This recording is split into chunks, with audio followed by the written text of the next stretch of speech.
জিবরিল আলাইহিস সালাম ডাক দিয়ে বলেছিলেন, নবী গো, আপনি আমার ডান হাতের দিকে তাকান।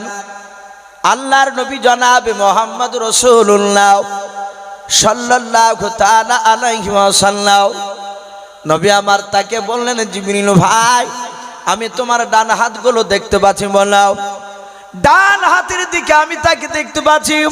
জিবরিল আলাইহিস সালাম নবীকে আস্তে করে বললেন, হুজুর, আপনি বলুন আমার হাতের ভিতর কি দেখতে পান?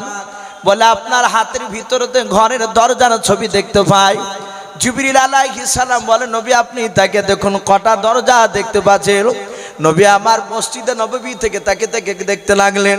আমার বিশ্ব দরদী নবী আমার গনে গনে বলেন, জিবরিল ভাই, 7টা ঘরের দরজার ছবি দেখতে পাওয়া যায়। জিবরিল বলে, নবী গো, জান্নাত কটা? বলে, জান্নাত হচ্ছে 8টা। বলে, জাহান্নাম কটা? বলে, জাহান্নাম হচ্ছে 7টা। ও আল্লাহর নবীজি, আপনি দরজা 7টা দেখতে পাচ্ছেন? বলে, হ্যাঁ, এই 7টা দরজা জাহান্নামের দরজা। এক একটা জাহান্নামের দরজা আপনার কাছে নিয়ে এসেছি। আল্লাহর নবী বলেন, জিবরিল ভাই, কেন দেখাতে নিয়ে এসেছো? মালাও। বলে, আমার আল্লাহ আপনাকে জানানোর জন্য, দেখানোর জন্য পাঠিয়েছে যে আমার রাসূলকে দেখে নিয়ে এসো। এক একটা জাহান্নাম দিয়ে কোন কোন নবীর বেঈমান উম্মাতিরা জাহান্নামে যাবে একটু বলে এসো। আল্লাহর নবী ডাক দিয়ে বলেন, জিবরিল ভাই, প্রথম দরজা দিয়ে কোন নবীর বেঈমান উম্মাতিরা যাবে একটু মনে দাও। হযরত জিবরিল আলাইহিস সালাম ডাক দিয়ে বলেন, নবী গো, প্রথমকার দরজা দিয়ে হযরত আদম শফিউল্লাহ আলাইহিস সালাম, হযরত ইদ্রিস নবী আলাইহিস সালাম, হযরত শীশ নবী আলাইহিস সালাম, এইভাবে বাপজি কয়েকটা নবী রাসূলের নাম করলেন। নাম করার পর বলেন, নবী, এই সব নবী রাসূলেরই এক শ্রেণীর বেঈমান উম্মতি হবে, তারা প্রথমকার দরজা দিয়ে জাহান্নামে চলে যাবে। আল্লাহ রাসূল ডাক দিয়ে বলেন, জিবরিল ভাই, 2 নাম্বার দরজা দিয়ে কোন নবীর বেঈমান উম্মতে যাবে? বলাও। আল্লাহর নবীজির কাছে জিবরিল আলাইহিস সালাম বলেন, হুজুর, এই দ্বিতীয় দরজা দিয়ে হযরত নূহ নবী পয়গম্বর আলাইহিস সালাম, হযরত মুসা নবী পয়গম্বর আলাইহিস সালাম, হযরত ইব্রাহিম খলিলুল্লাহ আলাইহিস সালাম, এভাবে আরো কয়েকটা নবী রাসূলের নাম করলেন। করার পর বলেন, নবী গো, 2 নাম্বার দরজা দিয়ে এসব নবীদের এক শ্রেণীর বেঈমান উম্মতি হবে, তারা এই দ্বিতীয় দরজা দিয়ে জাহান্নামে চলে যাবে। এইভাবে জিবরিল আলাইহিস সালাম 1 2 3 4 করে করে বাবা 6টা দরজার নাম করে দিলেন। আল্লাহর নবী বলেন, জিবরিল ভাই, 7 নাম্বার দরজা দিয়ে কোন নবীর বেঈমান উম্মতি যাবে জাহান্নামে, তাড়াতাড়ি বলে দাও। জিবরিল কথা বলে নাই, নবীর দিকে ফাল ফাল করে চেয়েছে বাপ, যে জিবরিলের চোখের কোণা দিয়ে পানি গড়েছে। আল্লাহ রাসূল ডাক দিয়ে বলেন, জিবরিল ভাই, তুমি এক এক করে তুমি 6টা তুমি দরজার তুমি নবী রাসূলের নাম করে নাও, কারো বালায় তুমি কাঁদো নাই। আর 7 নাম্বার দরজার কাছে কেন তুমি কান্না করেছো, নামটা কেন বলো নাই? হযরত জিবরিল আলাইহিস সালাম আস্তে করে বলেন, নবী গো, আমি চরম কষ্ট পাই। বলে, আর কষ্ট পাওয়া লাগবে না, বললাম।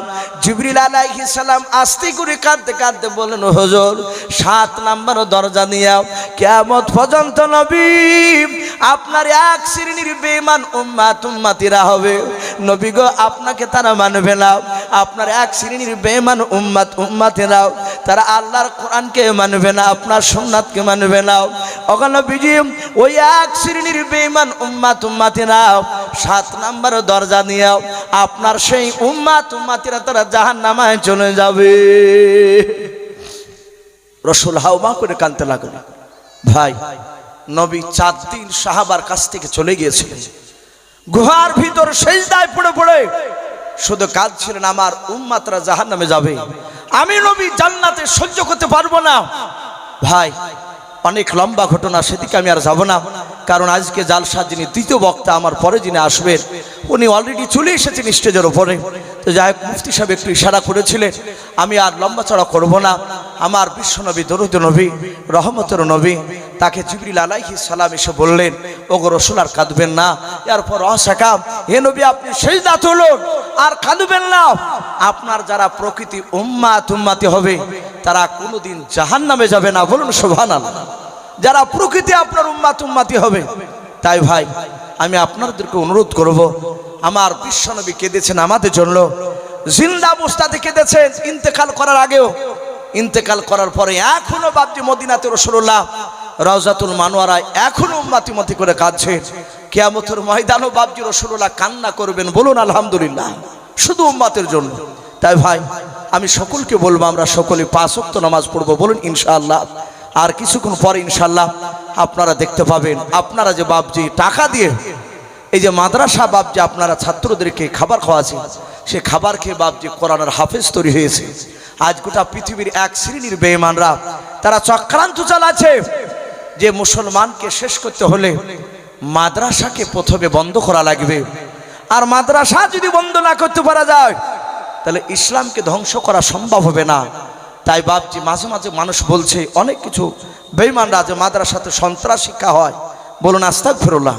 আজ পর্যন্ত প্রমাণ কেউ করতে পারেনি, কিন্তু এগুলো বাপজি তাদের একটা বলার উদ্দেশ্য যে কোনো কৌশলে মাদ্রাসাকে বন্ধ করা চক্রান্ত চালাচ্ছে। তাই ইনশাআল্লাহ ভাই আমরা জান মাল আমরা যতদিন বেঁচে থাকবো ইনশাআল্লাহ আমরা মাদ্রাসার সহযোগিতা করব, বলুন ইনশাআল্লাহ।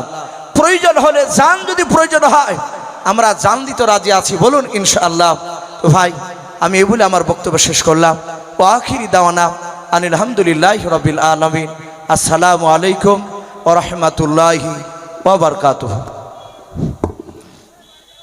যে সমস্ত তালিবুল ইলমদের পাগড়ি প্রদান করা হবে সেই সমস্ত তালিবুল ইলম খুব তাড়াতাড়ি স্টেজের এখানে চলে আসবে।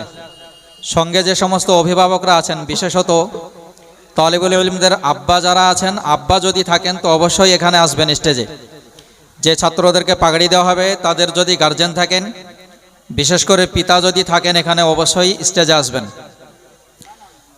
একটা জিনিস, অনেক দিন পর আস্তে আস্তে যখন ধীরে ধীরে ধীরে ধীরে এগোতে এগোতে অনেক দূর এগিয়ে যায়, প্রত্যেকের নজরে এগিয়ে আসার সেই দৃশ্যটা সামনে থাকে। তার পিছনে কত যে পরিশ্রম, তার পিছনে কত কষ্ট করতে হয়েছে, মেহনত করতে হয়েছে, সে সমস্ত বিষয়ে সকলের জানা থাকে না। আজকে আমরা যে মাদ্রাসার জালসার জন্য এখানে উপস্থিত হয়েছি, এই মাদ্রাসা অনেক পুরাতন, অনেক পূর্বের এই মাদ্রাসা। সেই মাদ্রাসা আজকে আমরা দেখতে পাচ্ছি যে এতটা উন্নতি করেছে, মোটামুটি 5-6 জন ছাত্র আজকে পাগড়ি পাচ্ছে।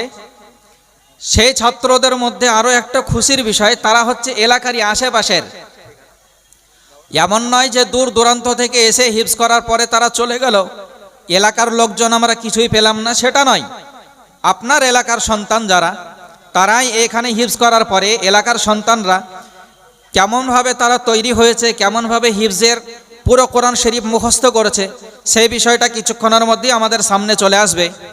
তো এই মাদ্রাসার যিনি পুরো দায়িত্ব সামলাচ্ছেন, অত্র মাদ্রাসার সম্পাদক মহাশয়কে আমি 5-7 মিনিট কিছু মাদ্রাসার বিষয়ে কথা বলার জন্য আবেদন রাখছি, যে মাদ্রাসা চালাতে গিয়ে কোন কোন বিষয়ের সম্মুখীন ওনাকে হতে হয়েছে এবং তার সাথে মাদ্রাসার বেশ কিছু প্রয়োজনীয় জিনিস থাকে, সেই সমস্ত বিষয়গুলো উনি নিজেই চালাচ্ছেন, প্রত্যক্ষদর্শী, এবং তার সাথে একেবারে জুড়ে রয়েছেন, ওতপ্রোতভাবে জুড়ে রয়েছেন। তাই আমি ওনাকে কিছু মাদ্রাসার বিষয়ে কথা বলার জন্য আবেদন রাখছি।